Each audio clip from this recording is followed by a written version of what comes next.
Bonjour, courte vidéo de présentation des différents composants de cette watch ainsi que des différentes peut-être mécaniques si j'ai le temps. Dans une prochaine vidéo on verra un tour de jeu, comment ça peut se passer, comment après se déroule la partie. Donc première chose, quand on ouvre cette boîte, une fois qu'on a retiré cet étui gris et noir qui est exclusif au financement participatif, on va retrouver tous ces composants dans la boîte, et la boîte, une fois qu'elle va être ouverte, va servir de plateau de jeu. Ici on a le plateau campement qui va être utilisé à chaque début de tour par un des personnages qui devra effectuer un certain nombre d'actions. Ici vous pouvez retrouver les cartes lieux qui représentent la quête que les personnages vont devoir remplir durant cette partie, et tous ces lieux devront être explorés. Il y a 9 lieux, 8 lieux et plus le lieu final qu'il faudra ainsi explorer.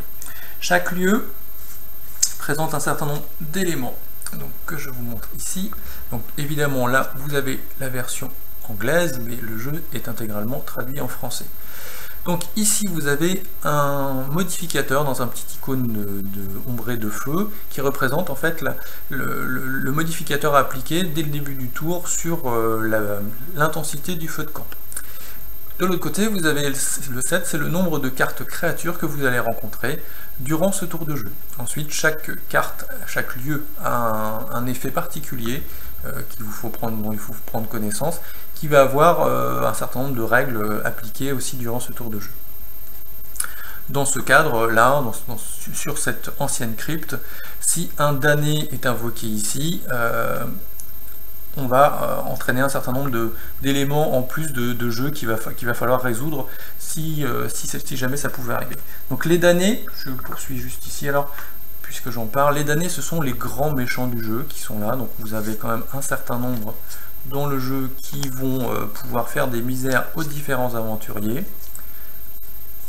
Voilà, donc chaque damné a plusieurs caractéristiques, comme toutes les créatures que vous allez pouvoir voir dans ce jeu. La caractéristique qui est ici, ce sont les points de dommage qu'il va effectuer s'il n'est pas détruit avant la fin du tour. Ici, ce sont ses points de vigueur ou ses points de vie. Et là, un court texte explore toutes les compétences ou les capacités que chaque damné va avoir. Donc elles sont toutes différentes, elles peuvent entraîner différents effets. Donc au début d'une partie, on mélange et on prend au hasard une créature qui va être placée dans la horde, qui est dans cet emplacement de la boîte, et ça va être, entre guillemets, le grand méchant de cette partie. Et toutes les créatures qui ne seront pas détruites durant les tours de jeu viendront grossir la horde, et cette horde arrivera au dernier tour de jeu en plus des cartes normales, rendant le jeu beaucoup plus difficile. Les différents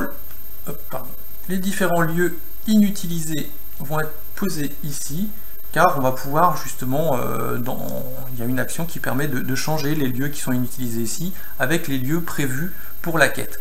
Sachant que dans ces lieux inutilisés vont être ajoutés des lieux repos, qui sont des lieux plus favorables aux aventuriers que ceux qui sont déterminés au départ pour la quête. Donc ici nous avons le paquet de cartes créatures dont j'ai déjà installé une rangée pour montrer un petit peu comment ça va pouvoir se dérouler. Une carte créature comme une carte damné a un certain nombre de compétences, et on retrouve là les dégâts, la vigueur et les fées dans le jeu. Par exemple, cette fée, quand elle arrive en première position de cette rangée, je vous expliquerai ça un peu plus tard, applique un modificateur de -1 à l'intensité du feu. Voilà. Les différents personnages qui sont ici, donc avec leurs propres dés, donc là j'ai fait une disposition avec le sorcier, le guerrier nain, le clerc qui est plus loin, et la ranger elfe qui est là, qui est l'archère en fait, qui vont être les 4 personnages qui vont être utilisés lors de cette quête. Chaque personnage, j'ai utilisé, vient avec son propre lot de dés qui est ici, et avec un certain nombre de caractéristiques. Donc ici vont être placées les différentes cartes capacités des différents aventuriers. Hop. Ici, il y a une action spécifique qui va pouvoir être prise quand l'aventurier est au campement. Lors d'un tour de jeu, les joueurs lancent les dés et après choisissent un aventurier qui doit rester au campement. Cet aventurier ne peut pas participer au combat, donc il devra faire ses actions sur ce plateau campement, et on y reviendra un peu plus tard. Hop. Chaque aventurier a 5 cartes capacité. Au début du jeu, on en prend 3 au hasard, et on les pose sur la fiche de personnage, et on en met une face grisée. Quand une capacité est face grisée, cela veut dire qu'on ne peut pas l'utiliser, de quelque forme que ce soit. Alors que si elle est face colorée, comme ces deux cartes-là, on va pouvoir l'activer durant le tour de jeu. Hop. Donc j'ai fini avec cette ligne, cette rangée de cartes créatures. Sur la carte lieu est spécifié le nombre que je vous ai montré tout à l'heure, donc c'est 7 créatures. Donc les 7 créatures sont disposées ici. En fonction de l'intensité du feu, et c'est là l'originalité du jeu, on va dévoiler un certain nombre de cartes créatures, toutes les autres vont être face cachée.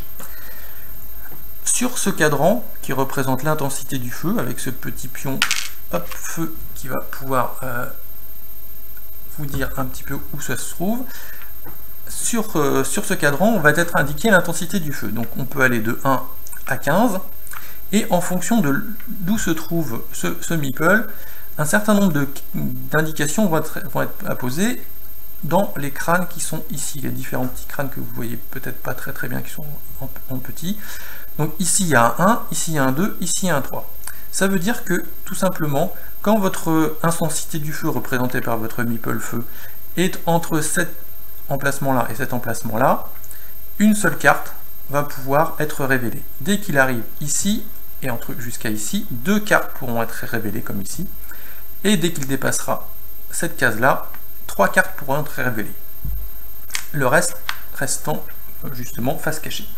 Donc tout l'intérêt du jeu va être d'utiliser ces dés pour affronter les créatures qui sont face visible ou celles qui sont face cachée, en ne sachant pas finalement quelles sont les créatures qui sont invisibles et quelles sont les créatures que les personnages vont devoir affronter. Voilà, donc globalement, assez rapidement présenté les différents composants. Donc je ne vous ai pas mis, il y a encore, je suis désolé pour voilà, les reflets. 4 autres cartes de personnages qui sont là. Donc le barde que l'on peut reconnaître ici avec sa tenue colorée, plus la voleuse, la dompteuse et la chevaleresse qui sont là, qui ont pas été utilisées pour cette vidéo. Voilà. Chaque aventurier venant avec 5 cartes de compétences, 5 cartes de capacité, pardon. On en pose 3, on en laisse 2 sur le côté, on pourra les récupérer ou les échanger quand on pourra réaliser l'action feu. Donc j'en reste ici pour cette courte vidéo de présentation de différents composants que l'on retrouve dans cette boîte de cette Watch édition de luxe limitée pour le Kickstarter et pour la campagne Ulule.